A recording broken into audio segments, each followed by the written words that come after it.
guys, Rick Shaw here on Friday the 14th. We dodged a bullet on that one. And my beautiful baby, there she is. She's helping me spot some ants, and we're giving them their job at a hut is basically what we're doing, just like they're given to all the people of the world. So here's what happened. Tropical Tim sent me a message about the borax, so I'm gonna go ahead and run it down past everyone again, because this stuff, there's nothing I've ever found better for ants than borax. So you take 1 part, 25% borax, and you don't need to make a whole lot if you're doing a place like mine. A teaspoon, 1 teaspoon of the borax, not even heaping. Use one of those measuring ones that's flat, then you can cut it right off. And then 3 scoops of the slightly brown sugar, not the pure white sugar, and not the dark brown sugar, the one that's slightly brown they sell here. Okay, and that's the one that they seem to like the best. And then what I do is I pour boiling water in there until I get it a little bit thinner than pancake syrup. And then you can go around with the spoon that you stir it up with, let it cool, stir it all up, and you can spot it around places, okay? And they'll go after it. But what's really cool is after a couple days and you leave it sit, like I do, look how thick this gets. See, it's thick. It'll lift the glass up, okay? I let it get thick like this. And then what you could do is you could take that thin line, and I just did this for Tim's benefit this morning. I only saw a couple ants here, but I went ahead and I made that line like that. And look at them. They line up like it's a corral. And every one of them happy little babies, they're going to take that home and tell Mama Ant, "Oh, look what I brought you." And she's going to say, "Oh, you're a good boy." And right before the funeral, you know what I mean? And look at that, they're passing it on. Hey, they're telling their buddy, "Oh, looky there, fellas. This is really good. Have some. Oh, it's lots of room." And when you do the skinny line, you can also put this on the wall. And this won't stain. This does not stain anything, because they'll take every bit of this. I can come back tomorrow, and I'll come to the same spot, and you'll see that none of this sticky stuff will be here. It'll all be gone. Okay? So that's our little trick on how to do this stuff. So we'll leave that right there, sweetie. Let's go. We're going to go for a little walk. Dorothy's my little early bird this morning. The kids are all up now, but we always have the early bird awards. But our little puppy dog is doing really good. She's not getting us up in the middle of the night to pee anymore. She would come and jump on us and whine and stuff, and she doesn't do that anymore. She kind of holds it until the morning, and she's going really good. I mean, holy cow, she's going like a St. Bernard. So her intestines are cleared up good. I don't think I'll be giving her any more wormer. We keep a good eye on her. I think she's Americanized already, because she doesn't poo on the concrete or pee on it, because she goes up in the grass. You'll find out most of the dogs here, they crap right on the concrete, right on the sidewalks and stuff, and they pee there too. But I never noticed that when I was in the States. Dogs always pooped in the grass, but it's different here. But we are having a heck of a beautiful morning. These guys are all, everybody's humping. It's pretty early yet. They're getting all these houses done. There's my buddy. How you doing, pal? We all got our jackets on, though. There's a nice house going up in the corner. I kind of like that one in the corner that butts up to Tatai's neighborhood way in the back. There's really nobody behind that house.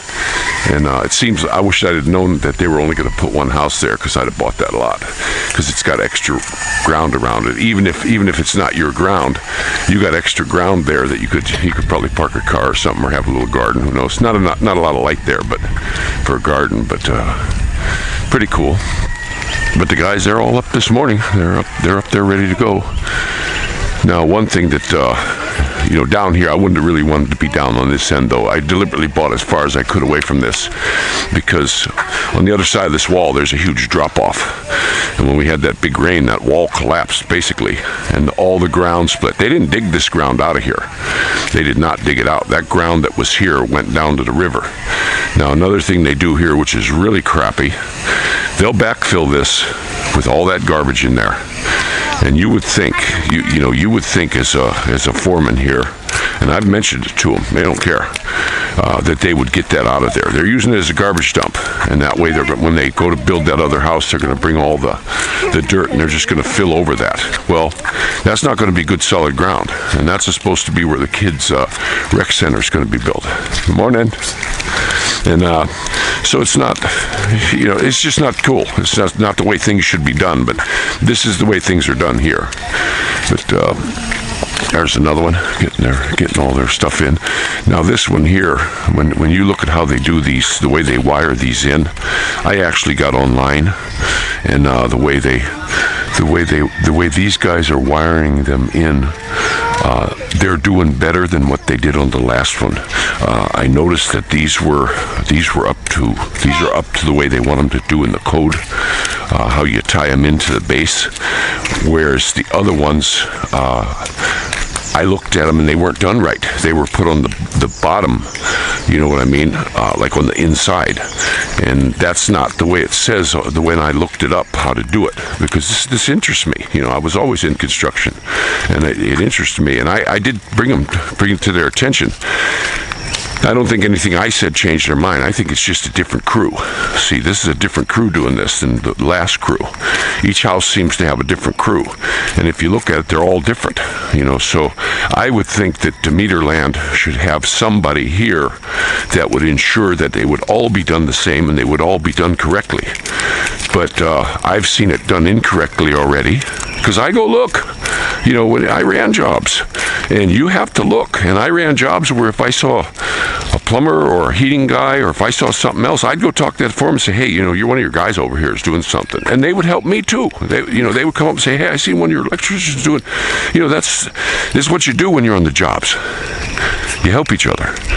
But I'm not seeing that here. I'm seeing some are done perfect, and some are done not up to a code, the code they have here. Now, there's no inspectors here.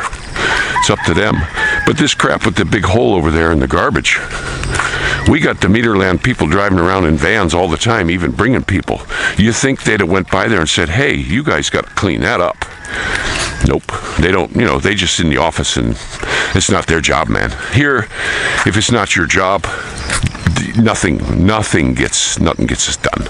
They don't do it. They're afraid of their own shadow, of their boss saying, well, that wasn't your job.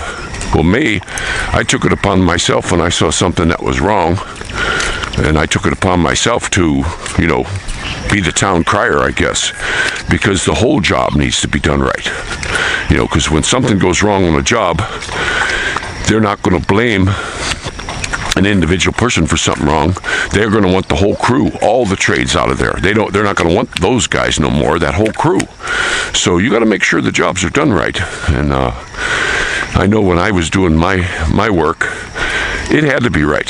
I was trained by a guy that was a nitpicker, neat freak guy. I never seen. I worked for a couple guys when I first started, and the one guy, holy cow, his work looked like boiled spaghetti. And he used to say, it doesn't matter, electricity, can't see the wires, doesn't know, blah blah blah. No, and then I worked for this other fella, and my goodness, the most beautiful work you ever seen. And then when I got into piping and everything, of getting it neat, guys used to tease me because I used to use them offset benders and stuff, and to get a neat job, and my stuff was just made it beautiful. And here's the thing, even when I was doing residential and it's in a wall, when builders see the attention to detail, and even inspectors used to come to a lot of my jobs, and they would just come stick the sticker on because they knew it was right already. They already knew it, So that's just how it should be. But here I've noticed, and it's not just here, I guess, there's a lot of guys that'll cut corners and hide crap. I went with a contractor here to look at a job when I first got here, and the owner of the company had taped up in the locker room all the shit he found that was wrong. And I mean, this was just such crap, you wouldn't believe it. Terrible workmanship. I'd have fired guys for this. Every single one of those pictures that was taken, I would find the guy and he would be fired. And I'd call the union. I would have called the union and said, hey, get this guy out of here. Just get him out. And I'd tell all the other foremen, don't touch this guy. You don't pull the crap they were pulling. And I mentioned it to the manager out there, and he says, no, well, this is better than the last company we had. So they're willing to accept substandard and have a guy go look for faults. And to me, that should be the contractor's job, not the customer. Customer should just have bliss. He shouldn't have to do a damn thing other than turn a switch. You know, that's it. But it's not the way it is here. And I've seen it too. Not so much when I was in the Midwest. You know, guys had a lot of good quality work. But it was when I went to California that I seen such shoddy crap. And not all of them. I saw some really good guys out there too. I saw some really top-notch guys out there. But the problem was they get complacent and they'll hire their buddies. Me, there was no friendship when it came to the work. Not with me. If they did a good job, they had a job. If they were crappy, they were down the road kicking stones, brother. That's just the way it was. You do a good job for me, you've got a job with me. You do a shitty job, you're down the road. I don't want no part of you. And I'm going to tell all my buddies, all my foreman buddies, you don't want him. You know, sometimes you got to take them when you first start a job, when you're doing groundwork, but I wouldn't put them on anything. I'd put them on something to make sure they didn't want to stay, you know. And I had guys that were journeymen. I'd put them digging a ditch. And if they didn't want to do it, okay, no problem. You don't want to do it? Go back to the hall, fella. You know. So that's just the way that goes. But we're having, man, I'm telling you, look at this. Look at this, guys. I don't know, you probably could see behind me when I was walking, but my, it's a beautiful morning. Chickens were really going last night. Good morning. Chickens were just, they never stopped all night. It was like they were really screaming extra loud, but slept pretty good. You know, it kept popping up because of them pricks. Didn't have to have the windows open because it was, you know, it's still in this cool weather. You know, I got my little thermi on, and it's not warm yet. Once the sun gets out and really starts baking the ground, once these shadows are gone, it'll be all right. But it's still cold. It's still cold right now. So the kids and I are going to do some bike riding today, and haven't really checked the news or anything yet. You know, first thing I saw was the text from Tim, and I wanted to get him set up. Because here in the Philippines, when it comes to ants, I lived in places that had ants. I lived in one place that had carpenter ants, but that's the only ants you've seen. I lived in one place that had a cherry tree outside, and instead of black carpenter ants, we had these big red ones, same size as the carpenter ants, but thinner, more petite. And we had those all over in the house, you know. And then I had piss ants, but here you get them all. There's no prejudice here. They all get together and love everybody sometime. Yeah, it's all of them. I don't care what kind. And the ones that really get me, they got these, I call them acid ants, you know. These are these little tiny, they look like a piss ant. The abdomen's a little bit darker than the body. They're brown, and they'll walk on you, and they leave a trail of acid on your skin. And when you feel it, it's like a bite. They're not there anymore. They're already a couple inches walked away, but they burn you. And if they get like in your pants, and me, I had ants in my pants one time. I am not kidding you. I used to hang my pants on the wall, and I wasn't into what my wife was doing and washing the clothes every day because the clothes get wore out. And I only brought so many long pants with me, and I can't get them here. You know what I mean? So I went ahead and I would tell her, don't wash them every day. I'm in air conditioned. You know, I'm not, you know, I'm going to work and I'm in air conditioned and I'm not sweating in them. You know, change my underwear every day. But what I did was I hung my pants and I hung them up on the wall. And the next day I went to put my pants on and I pulled them up, and it was immediately, I was just getting stung, burned everywhere. So I officially had ants in my pants because they had made a track up the wall and just filtered into those pants and were everywhere. And they eat. You know, a lot of my shirts I bought from the States, they didn't bother any of the clothes I bought from here. But the shirts I brought from the States, they ate holes in them. The ants got in there and mined little holes, and all my shirts had little pinholes in them. Why they ate the cotton from the States more than the cotton that you get here, I don't know. Maybe it's the way they treat it. You know, but I found out a lot of things I brought from the States. I bought leather belts here. They're fine. There's no problem with them. I brought leather belts that I brought with me that grew a fungus on them immediately. My leather jacket, it was a working battle to keep this dusty mold off of it. And I thought, holy cow. And when I was in the States last time, I wore it, and I cleaned it with saddle soap, and I snow sealed it again, and I brought it back, and it was good for a while, and then I started getting the dusty mold.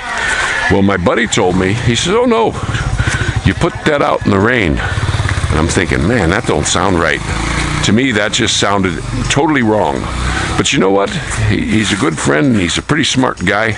And I had a pair of leather shoes that I thought, okay, I'm going to go ahead. I'll try it on the shoes first because I'm not going to wear them. They were cracked and bad anyway, but they had the dreaded Philippine fungus on them too. And I hung them out on a nail on the wall and let them get rained on. And you know what? It washed all that mold off. And I actually took those shoes in, let them dry, cleaned them all back up, and still used them for beaters. So I took my motorcycle jacket out and I hung it in the rain. And everywhere that rain got on it, cleaned it right up. Come here. Come on. Watch out, guys. Car coming. Come on, Maddie. And it took care of it. It took care of all the stuff. So, but that's my little tidbit. And there's our wonderful Christmas tree is starting. Jake. Our neighbor, that's our water guy there. Nice fella. And our little puppy dog likes to follow the cars. She's really turning into such a great pup. She's starting to learn stuff. The kids are teaching her high five. I kind of handed over the teaching. She learns real quick. I mean, this is not a dog where you have to drill it into her head with drill and repetition before she gets something. It's real quick. Like she was jumping on me. I do not like any dog that jumps up on me. I don't like it. And I learned a great way to take care of that. Every time they jump up on you, don't hit them, don't holler at them or nothing. Just step on their back foot. Stomp their foot good. And it only took twice. Now, in the morning, she wants to jump and gets all excited, but you know what? She walks around in a circle. She'll put her paws up on a chair that I'm next to or on the wall, but she will not jump on me.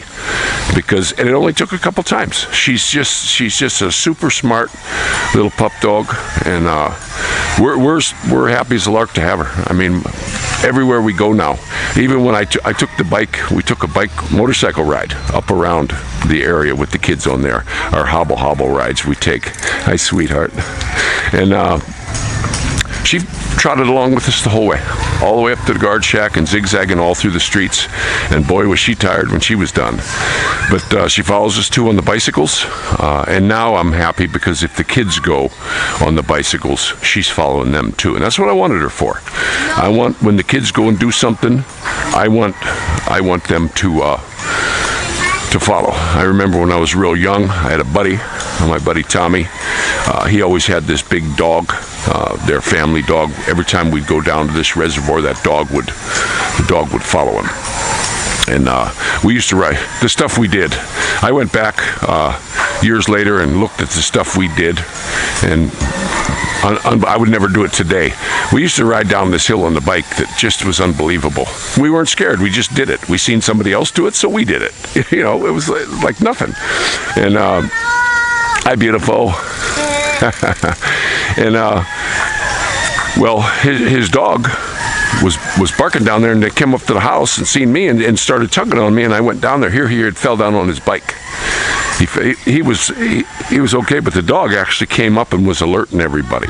And I want that pup to do that. You know, I want that. But you know, thinking the things I did back in the day when I was a kid, and this is 5-6 years old.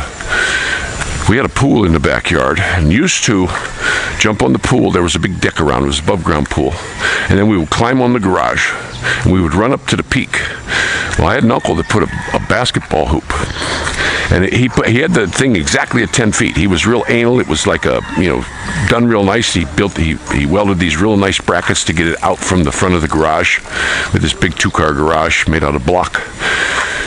And it had a peaked roof like this, and that basketball thing. So the 10 foot was there, and then there was the backboard, and then the peak was still another foot or so higher than that. And we used to climb up on that roof, and we would run that peak, run that peak in our bare feet, and jump off of that onto the concrete, roll, and climb up and do it again. And our mother would be watching out the window going, "Oh, my boys," you know. And I remember, heck, I look at that now thinking, ain't no way I would jump that far. I'd bust something for sure. But when we were kids, we just did it. You know, we just did that kind of stuff. And you know, they say you get older and wiser. I think it's a little bit different. You get old and scary, I think, because if you'd have kept doing stuff like that, you know, you'd still be doing it. I watch these guys doing this parkour crap. I hate the name of that. I hate the word for that. You know, it sounds like something bad. Oh, dang, I parkoured in my pants. You know, I bidened. But that's the thing, guys. You know, you lose it. But I watch those parkour guys, and it's pretty cool. But I did watch a movie on that, and they had this female star. They're always trying to put these females as the lead men in TV shows, and how these little women kick butt. Even I watched the Vikings, and how the Rangor's wife, she kicks butt on these Vikings and all this stuff. Well, I'm starting to figure out why they're able to do that. Breakfast pancake, can I mix it? Yeah, let me do this first. Go on. And it's because all of them, take a real close look at all these leading women on TV. They're dudes. I'm telling you, they're dudes. They got so many of them I watch. And I watched that parkour movie. I don't remember the name of it, but they had a you know, a simp. They had a simp dude, and the chick was leading him around by the nose, and that was a dude. I don't know what her name was or anything, but it was a dude. You start looking at him real close. When you start seeing them big shoulders, it was like on the Vikings with Rangor when he got his second old lady. He didn't have a second old lady. He had a second dude. That second one's a dude. I don't care. And they make him look real purty. Gee, that one's purty. But you know, you're looking at a guy, and they want you to do that. They want you to lust for another dude. You know, this is part of Satan's plan, guys. And most of Hollywood is, you look at him, you know, you look at that poor motorcycle dude, and he's building hot rods now or something like that. Jesse James married the dude. He was with Sandra Bullock. And think about that name for a minute. Don't you? You guys look it up. You know what a Bullock is? Just look it up. You'll start laughing once you read the definition. I mean, they hide everything in plain sight, I guess. But if you look at a lot of these they call them actresses. You know, you look in the olden days, though, way back, they didn't even allow women. It always had to be men doing it, you know, doing the women parts. And that's how these guys got all into loving each other, you know. They fall in love with each other on the set, and it's dudes falling in love with each other. I think that's where all this come from. But, you know, most of these ones you look on the TV anymore, a lot of them are dudes. There's just too many signs, you know. And the thing is, they want to say that it's okay and everything's fine. Well, they got Obama was in there. Why didn't he come out and say, hey, yeah, I'm with the dude? Because just, you know, I had people telling me, oh, there's no way. I had a fellow one time in California. He told me, oh, no, that's a really good-looking woman. And I'm like, I didn't, you know, I looked at him, I said, I didn't know you was gay. Sorry, pal. You know? And he got all tipped at me.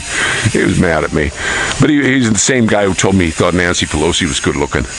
Did you see that old Tucker Carlson said they found Michael Jackson alive? I'll put the picture at the end of the movie. They did. They found him.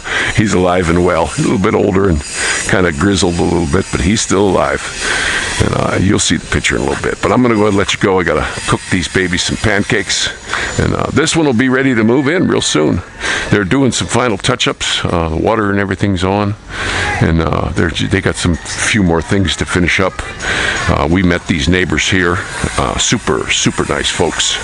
And I'm going to be real happy because they got a little kid for Moo to play with. Same age as Moo. So that'll give him a buddy to play with. So that'll be real nice. And hopefully they got bikes and they'll go bike riding with us and all this. We don't know how it's going to be when we go out on the street. You know, they're saying you're not allowed to do this and not allowed to do that around here. So who knows? And now I also saw it was till the 15th. Well, it's the 14th. Well, I just heard it was extended all the way to the end of the month. And they're going to keep moving these goalposts, just like they did before. You know, they did this before, and they just kept going. You know, this is only 2 weeks to them. You know, hey, 2 weeks. We only need to do this for 2 weeks. 2 years. And will it turn into 2 decades? Yeah. And when you are in the box, that's when they're going to leave you alone. But anybody who's not in the box, they're not going to leave them alone, guys. So this is Rickshaw out.